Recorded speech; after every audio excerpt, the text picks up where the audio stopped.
get some SFL in there? We want that reset. We want that unless they come from losers, then no reset. Yeah, that's true. That's true. I mean, sometimes I do kind of want to see an upset coming out of losers, but I mean, I want to go home. So, but anyways, but speaking of home, hope you guys are enjoying the stream and everything and all these amazing matches that are going on. If you want to go ahead and check out how bracket is going, just type an exclamation bracket in chat or just check out t.polarity.gg. So let's go ahead and get this match going. So we have Zurak and Kurokagami. Yeah, so we're going to, so Fox Bayo. I've actually never watched Zurak before, but from what we could tell, he is an SFL player. Don't know how well he does there, but at least we looked a little bit at the true skill. I think he was top 15, if I remember correctly, for this. I think it's the newest season. I don't think it was the last one. So definitely took out some names, took out most notably Ewok before getting here.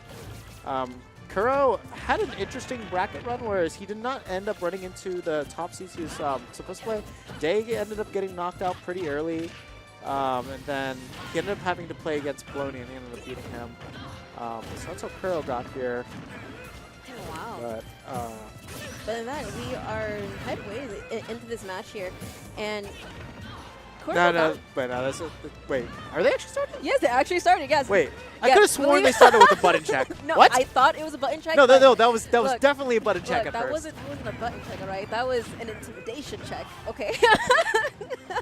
Yes, we are starting the match here, and yes, I know it did look like a button check, but look, when you throw those lasers out, that's showing hands, all right?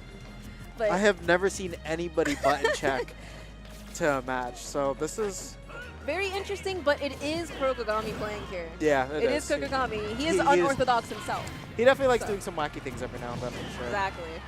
But speaking of that, unfortunately, he did lose a stock off to Zurak here, but Zurak is in that kill percentage here, and back here is going to do it.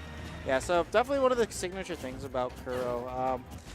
He's definitely one of the more aggressive ones, and he is super witch type happy. So you saw him, he kind of spammed it a lot that last stock, and that kind of led to his ultimate downfall and getting that knocked out. Okay, so one interesting thing, at least Sony was telling me about this, is if you do get hit by the Bayonetta fair, if you want to follow it, if you actually DI down to get out of it.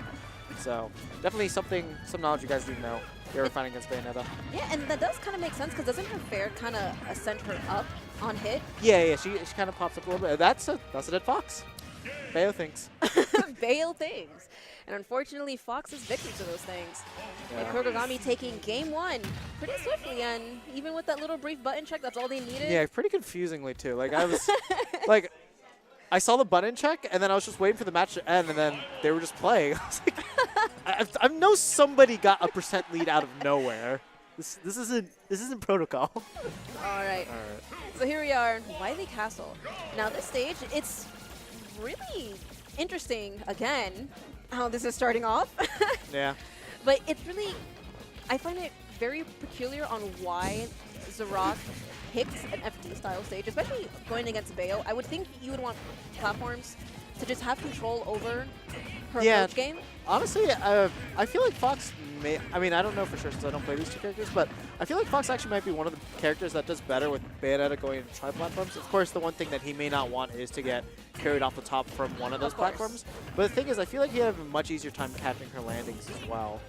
That's true, because speaking of that, he is catching her landings pretty effectively here, and caught that landing with an up smash, taking that first stock off.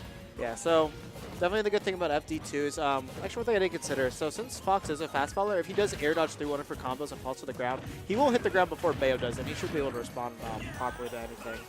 So that might be the reason why he's going to FD style modes. And the big thing about Wily Castle is, I'm not 100% sure if it's true, but I'm pretty sure the blast zones are larger on here. So that way he won't be dying nearly as early off the top, and it gives him more opportunities to fall out.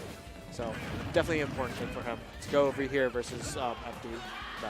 All right, but unfortunately that blast zone was not big enough, and Zurak lost that stock to Kurokagami. Yeah, I feel like he could have DI'd that up air a little bit better.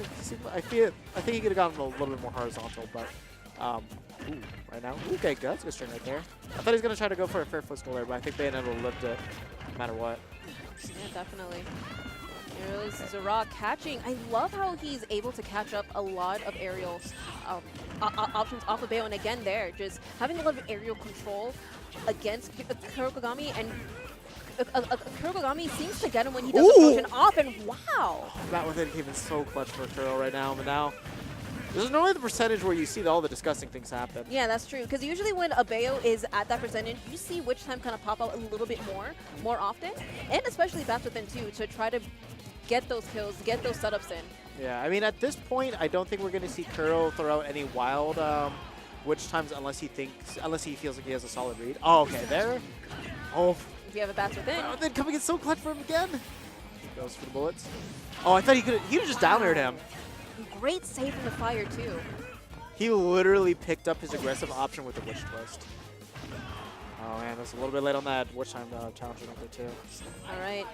Both players down to very dangerous percentages here. This is literally last hit, last stock in this moment, and back air is going to do it. I was about to say there was going to be a war of back airs that was about to happen. That's true. If it was going to be Witch Time, it was going to be back air. Yeah. I mean, once you get to like a little bit over 100%, there's just a certain point where she's just going to spam back air and praise it hits you.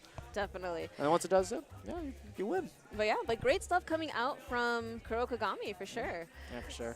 So sending I don't know if he's the last invader in here. I forget who's on the other side of bracket, but last invader. As far as I know, the last invader getting sent to losers now. So I think we have an all CFL winner side at the moment because we got actually, Kiki yes, and Dyer, I believe. Because didn't Kiki fight Wonder Bread?